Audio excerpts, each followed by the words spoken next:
Hello everyone, welcome to Miracle Astrology और मैं हूँ आपकी एस्ट्रोलॉजर सिद्धि। आज हम बात करने वाले हैं शादी के बारे में।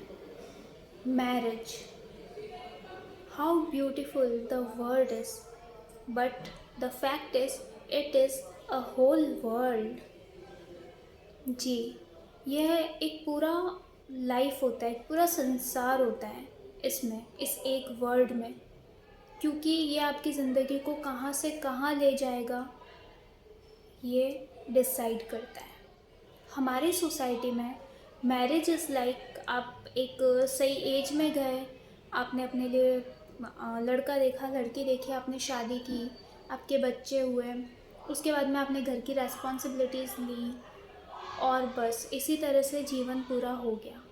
नो, ये शादी नहीं है। बहुत कम लोगों को पता होता है कि आखिर विवाह होता क्या है। आज हम उसी के बारे में बात करेंगे और उसी के बारे में बहुत ही ब्रीफली विस्तार से आप सभी को बताऊंगी कि आखिर ये विवाह है क्या। कुंडली के सप्तम भाव के बारे में, 7th हाउस के बारे में डीपली हम बात करने वाले हैं। तो आइए बताते हैं आपको इसके बारे में।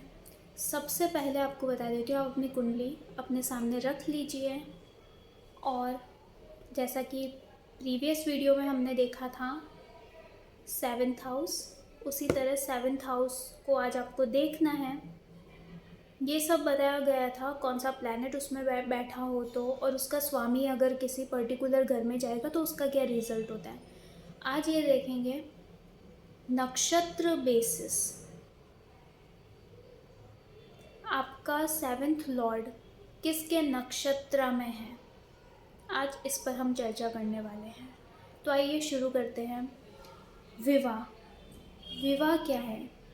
आप अगर कुंडली में देखेंगे तो 1st, 2nd, 3rd, 4th कुल 12 भाव है। ये सब एक एक चीज़ को दर्शाते हैं,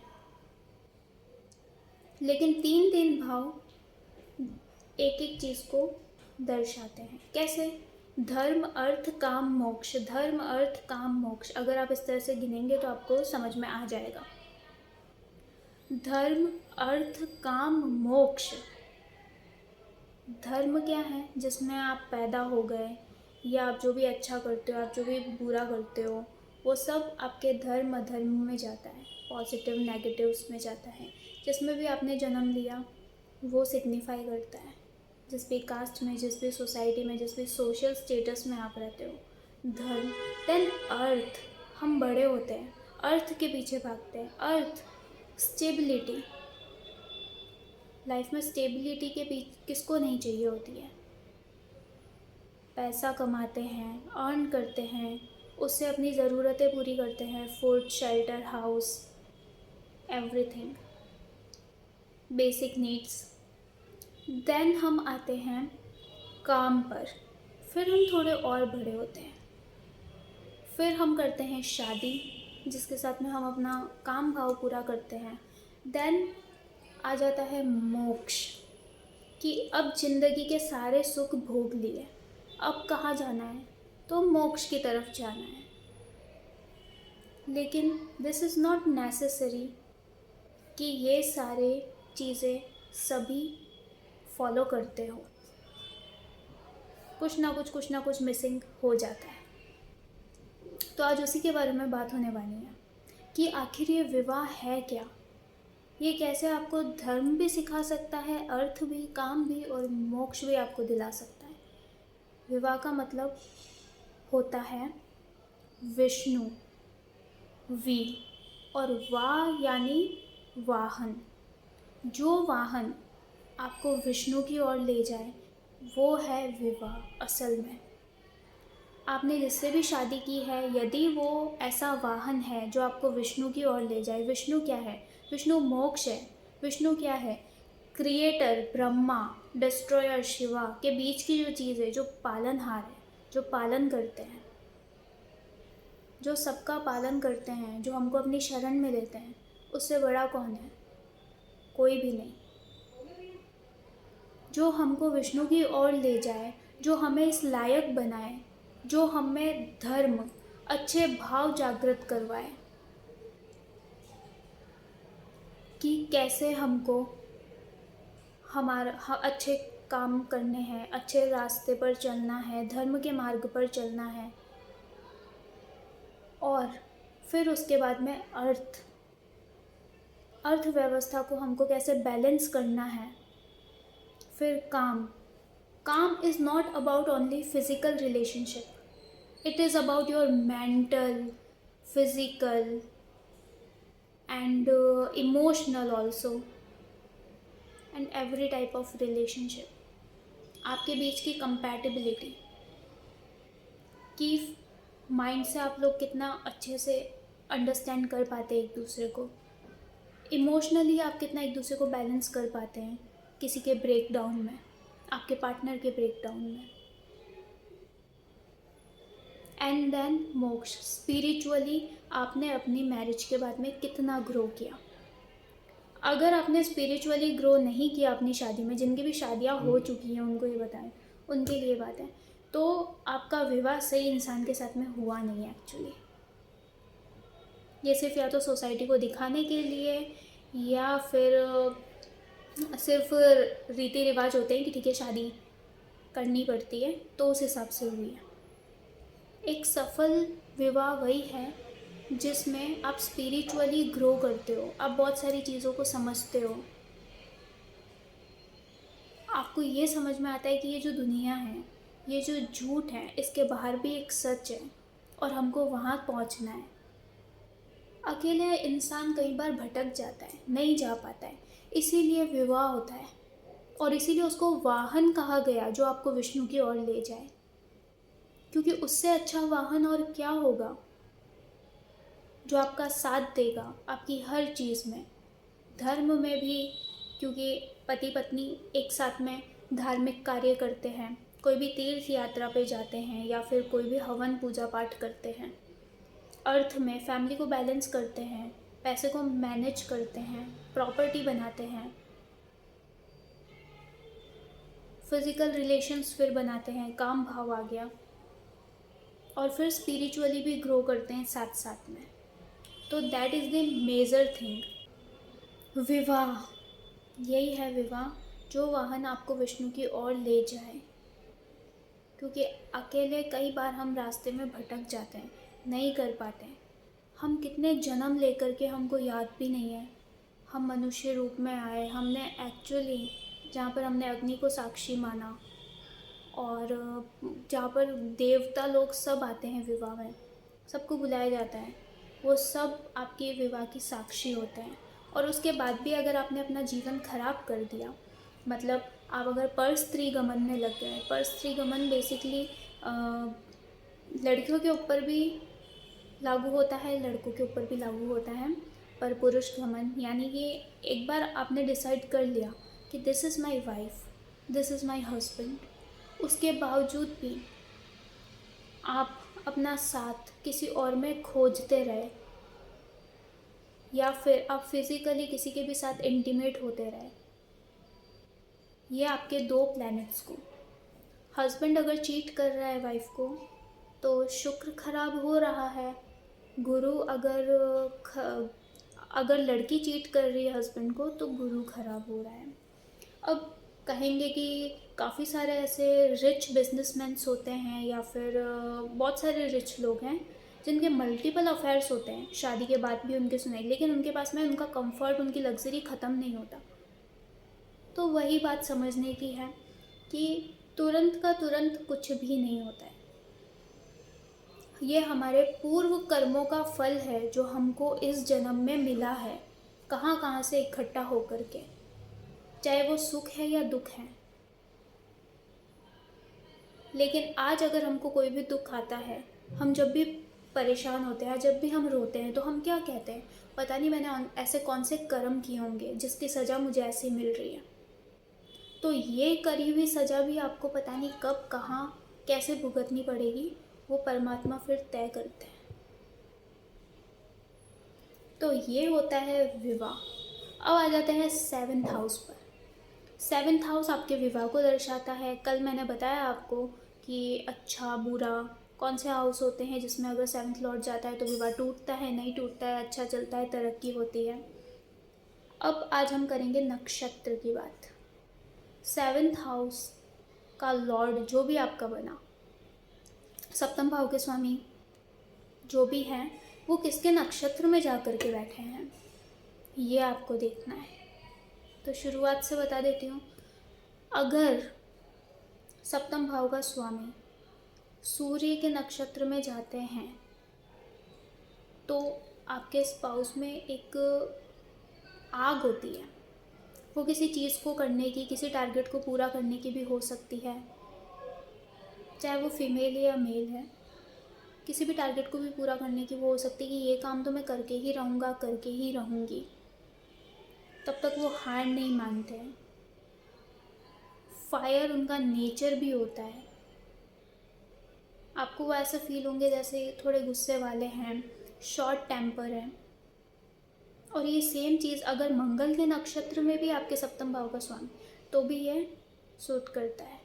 लेकिन उस इंसान को, मंगल वाले को, एक्सरसाइज भी बहुत अच्छी होती है। या फिर अगर आपको आज नहीं भी ये सिम्टम्स दिख रहे हैं तो भी कभी ना कभी उनको ऐसा बहुत शौक रहा होता है बॉडी बिल्डिंग का, जिम का, प्रोटीन्स का, अच्छा खाने पीने का, हेल्दी फूड का, इन सब का। चंद्रमा के नक्षत्र में अगर आपके सप्तम भाव का स्वामी गया है, आपका स्पाउस इमोशनल, मदरहुड कैरिंग, अगर पॉजिटिव सिचुएशन में है, चंद्रमा के नक्षत्र में है पॉजिटिवली, तो काफ़ी अच्छा है। क्योंकि जो कमी आपकी मदर से रह गई है ना आपके जीवन में, वो आपकी ज़रूर आपके स्पाउस से आपकी पूरी हो सकती है। लेकिन अगर चंद्रमा खराब है, पॉजिटिव नहीं है, या फिर 7th हाउस लॉर्ड ही अच्छा नहीं है, 7th हाउस अच्छा नहीं है, तो फिर तो वर्स्ट है। उसके बारे में फिर कुछ नहीं कहा जा सकता। उनके इमोशंस आपको टॉर्चर कर सकते हैं मेंटली बहुत ज़्यादा। क्योंकि कभी भी उनका कोई भी मूड हो गया, किसी भी बात को लेकर के आप उनको बार बार मनाए जा रहे हैं, वो बार बार आउट ऑफ ट्रैक जा रहे हैं, and you will get so many problems in your relationship. अगर आपका 7th लॉर्ड, मंगल का मैंने बता दिया, सूर्य का बता दिया, चंद्रमा का बता दिया, बुध के नक्षत्र में है, एक चुलबुलापन, एक इमैच्योरिटी देखने को मिल सकती है आपको। जिन चीज़ों के बारे में आप बहुत ज़्यादा सीरियस हैं, आपके हस्बैंड या आपकी वाइफ में भी उतने ना हो उन चीज़ों के लिए। आप उनको कुछ कह रहे हैं, कुछ समझाने की कोशिश कर रहे हैं, बट ही और she is like okay, leave it. इस टाइप का नेचर आपके स्पाउस का हो सकता है। नेक्स्ट, अगर गुरु के नक्षत्र में है, ब्रॉड चेस्ट आपके स्पाउस की हो सकती है। उसके अलावा उनके बाइसेप्स भी अच्छे हो सकते हैं। ये मंगल में भी फिट करेगा, broad chest and good biceps. गुरु के नक्षत्र, तो आपका स्पाउस समटाइम्स अगर ये पॉजिटिव है तब तो आपको अच्छे रिजल्ट इसके देखने को मिलेंगे कि your spouse is not, will never cheat on you, and और हमेशा खुद से बैलेंस करने की कोशिश करेंगे, आपको हर चीज़ समझाने की, सिखाने की कोशिश करेंगे। अगर आपको कुछ नहीं भी आता है तो भी ही और she will teach you so politely. But अगर ये कहीं ना कहीं इफ़ेक्ट है तो उस केस में हो सकता है कि लेक्चर बहुत ज़्यादा आपको छोटी छोटी बातों पर सुनने को मिले और वो चीज़ आपको अडॉप्ट करना भी अच्छी ना लगे कि I want to marry a husband, I don't want to marry a teacher, like that. उस टाइप का सिचुएशन आपके साथ में हो सकता है। शुक्र के नक्षत्र में स्पाउस अट्रैक्टिव मिलता है। अब वो शुक्र और 7th हाउस, वो पूरा एनालिसिस की बात है, बट अगर हम सिर्फ नक्षत्र की बात करें तो अट्रैक्टिव तो आपको मिल सकता है। अगर नेगेटिव है तो आपके स्पाउस के कई सारे रिलेशनशिप्स हो सकते हैं, may be in past, may be in future also, कि लड़कियां उनसे काफ़ी ज़्यादा अट्रैक्ट हो, उनकी लाइफ में लड़कियों की चहल पहल ज़्यादा रह सकती है। अगर पॉजिटिव हैं ये शुक्र तो आपके स्पाउस के पास में आपके स्पाउस ब्लेस्ड होंगे लग्जरी, कंफर्ट और इन सब से। बट अगर नेगेटिव है तो वो सिर्फ कंफर्ट, वो ब्लेस्ड बोलो या अनब्लेस्ड बोलो, वो लड़कियों की तरफ से होंगे। या फिर कोई लड़की है तो लड़के उसको बहुत ज़्यादा अटेंशन दे रहे हैं, या फिर बहुत अच्छे गुड लुकिंग लड़के उसके साथ में है, या फिर गुड लुकिंग लड़कियाँ आपके स्पाउस को मिल रही है और हर बार मिली है, नो मैटर वो कैसे दिखते हैं। ये चीज़ देखी जा सकती है। शुक्र में एक चंचलता है, क्योंकि शुक्र लक्ष्मी कारक भी है। एक जगह ठहरने की वो स्थिरता नहीं है, तो इस केस में थोड़ा ध्यान भी रखना पड़ता है आपको अपने स्पाउस का, क्योंकि उनका मन बड़ा विचलित टाइप का होता है। अगर आपका 7th लॉर्ड शनि के नक्षत्र में है, शनि के नक्षत्र में मैच्योरिटी ज़्यादा होगी। नेगेटिव हो जाता है कई बार, तो मैच्योरिटी बहुत ही ज़्यादा हो जाती है कि आपका फिर इतना सा 0.1 बचपना भी वहाँ पे चलता नहीं है। कोई मस्ती मजाक पसंद नहीं आता है। Always be discipline, be serious और लाइक दिस, उस तरह से आपके स्पाउस को पसंद आता है। आपके स्पाउस का नेचर वैसा हो सकता है। बच्चे शरारत कर रहे हैं या कुछ भी हो रहा है, नहीं चलेगा। कोई मेहमान आ गए हैं, किसी ने कोई मजाक कर लिया, नहीं समझ में आता है। एवरी टाइम काम काम काम। पॉजिटिव नेगेटिव आपको दोनों देखना है, कितना पॉजिटिव है और कितना नेगेटिव है। नेगेटिव चीज़ों में नेगेटिव चीज़ें ज़्यादा होती है, पॉजिटिव इम्पैक्ट में चीज़ें बैलेंस हो जाती हैं। उसके बाद में अगर आपका 7th लॉर्ड राहु के नक्षत्र में है, आपके स्पाउस में झूठ बोलने की आदत हो सकती है, क्योंकि राहु एक टाइप से कोहरा है, छाया ग्रह है राहु केतु। बट यहाँ पे मेजरली बात राहु की हो रही है, क्योंकि राहु मटेरियलिस्टिक वर्ल्ड को दिखाते हैं और केतु स्पिरिचुअल वर्ल्ड को दिखाते हैं। तो अगर राहु की बात करें तो आपके स्पाउस में ये चीज़ हो सकती है। और मे बी अगर आपकी कुंडली में मैरिज का योग लव मैरिज का बना हुआ है, तो पॉसिबिलिटी ज़्यादा बनती है कि आप अपने कास्ट सिस्टम से या फिर अपने रिलीजन सिस्टम से बाहर आपकी शादी हो राहु के नक्षत्र में।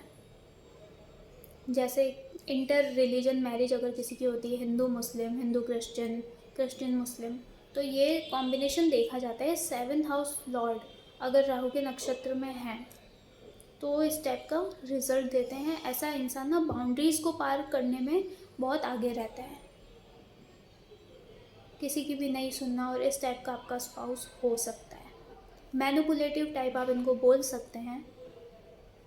वैसे राहु में अगर पॉजिटिव भी हो तो उनको बहुत सारी चीज़ें, बहुत सारे गेन्स उनको मिल सकते हैं after your marriage. But still अगर हम बात करें तो ये सारी चीज़ें पॉजिटिव नेगेटिव में आपको देखने को मिलेगी। Next and last, Ketu. अगर केतु के नक्षत्र में है आपका स्पाउस का लॉर्ड, 7th हाउस का लॉर्ड, तो आपका स्पाउस स्पिरिचुअल होगा। स्पिरिचुअल नहीं है तो भी शादी के बाद में आपका स्पाउस स्पिरिचुअल हो जाएगा, और उनमें थोड़ा एक डिटैचमेंट आ जाता है आप लोगों को लेकर। कई बार ऐसी स्थिति बन जाती है कि वो डिटैच हो जाते हैं, और उनमें आपको ऐसा नेचर भी पाया जा सकता है कि उनको अकेला रहना, और या फिर ऐसा कि लोगों के साथ में उनको ज़्यादा मिलना जुलना, आना जाना, लगाव पसंद नहीं है। ज़्यादा फ्रेंडशिप्स में इन्वॉल्व नहीं होते हैं, अपने में रहते हैं, खुश रहते हैं, अकेले रहना बहुत ज़्यादा पसंद करते हैं। शादी के बाद में स्पिरिचुअल भी ऐसे लोग हो जाते हैं। और केतु जब भी होता है तो आपके पार्टनर के साथ में आप स्पिरिचुअली ग्रो कर सकते हो। जो ये विवाह है, विष्णु की ओर जाने का वाहन, ये आपको एक्चुअली मिल सकता है। लेकिन उसमें भी आपको पॉजिटिव नेगेटिव इम्पैक्ट्स ओवरऑल देखने पड़ते हैं। बट अगर नक्षत्र की बात की जाए तो केतु में और एक चीज़ होती है कि आपके स्पाउस का अगर किसी से कुछ भी प्रॉब्लम है पर्सनली, अगर कुछ भी उनका हो गया है या कोई बात उनको किसी की अच्छी नहीं लगी है, वो अपने आप से उसकी दूरी बना लेते हैं। चांस कम देते हैं माफ़ करने का, माफ़ी मांगने का, या चलो ठीक है फॉरगिव कर भी दिया या नहीं भी किया, माफ़ी मांग भी ली, तो भी अपने आप को दूर कर लेंगे उस इंसान से। कांटेक्ट में जाना पसंद नहीं करते। तो ये था हमारा आज का, जो ब्रीफली हमने जाना 7th हाउस जिसके भी नक्षत्र में जाएगा तो वो कैसा रिजल्ट देता है। इससे भी आप अपने स्पाउस को आंक सकते हैं। जिनकी भी शादियां हो गई है वो ज़रूर बताइएगा देख करके कि क्या ये क्वालिटीज़, ये ट्रेट्स आपके स्पाउस में मैच करते हैं या नहीं। Thank you.